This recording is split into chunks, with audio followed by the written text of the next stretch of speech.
નમસ્કાર, આપ જોઈ રહ્યા છો ખબર બ્રિજ। નજર કરીએ આજના સમાચાર।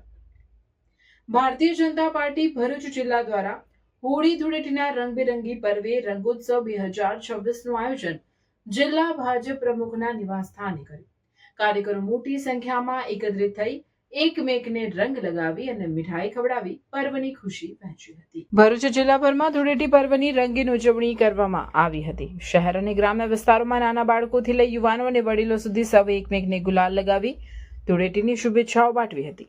વિવિધ વિસ્તારોમાં રંગ, પિચકારી અને સંગીત સાથે લોકો ઉત્સાહભેર ઉજવણી કરતા નજરે પડ્યા હતા। જિલ્લા ભાજપ દ્વારા પણ ધૂળેટી પર્વની ઉજવણી કરવામાં આવી હતી। જિલ્લા ભાજપ પ્રમુખ પ્રકાશ મોદીના નિવાસસ્થાને કાર્યકરો મોટી સંખ્યામાં એકત્રિત થઈ એકમેકને રંગ લગાવી અને મીઠાઈ ખવડાવી પર્વની ખુશી વહેંચી હતી। સુરક્ષા અને શાંતિ જળવાઈ રહે તે માટે તંત્ર દ્વારા યોગ્ય બંદોબસ્ત ગોઠવવામાં આવ્યો હતો। સમગ્ર જિલ્લામાં આનંદ અને ઉત્સાહનો માહોલ જોવા મળ્યો હતો।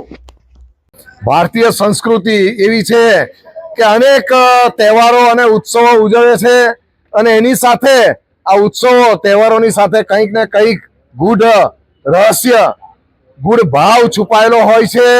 ભારતીય સંસ્કૃતિને ઉજાગર કરતો આ એક હોળીનો તહેવાર એ પણ એક એવો અનેરો તહેવાર છે। એમાં અંધકારને દૂર કરી અને પ્રકાશ ફેલાવવામાં આવે છે। જે કંઈક લોકોના જીવનમાં નેગેટિવ જે કંઈક હોય એને પોઝિટિવ તરફ લઈ જવામાં આવે છે। આનંદ, ઉલ્લાસ અને ઉમંગનો આ તહેવાર છે। સૌના જીવનમાં ખુશી લાવે એવો આ તહેવાર છે અને ખૂબ જ સુંદર રીતે આજે ભારતીય જનતા પાર્ટી ભરૂચ જિલ્લા તરફથી આ તહેવારની ઉજવણી થઈ રહી છે। તો ભરૂચ શહેર અને જિલ્લાના સમગ્ર લોકોને આ હોળીના તહેવારની અને ધૂળેટીની રંગોના ઉત્સવની ખૂબ ખૂબ શુભેચ્છાઓ પાઠવું છું।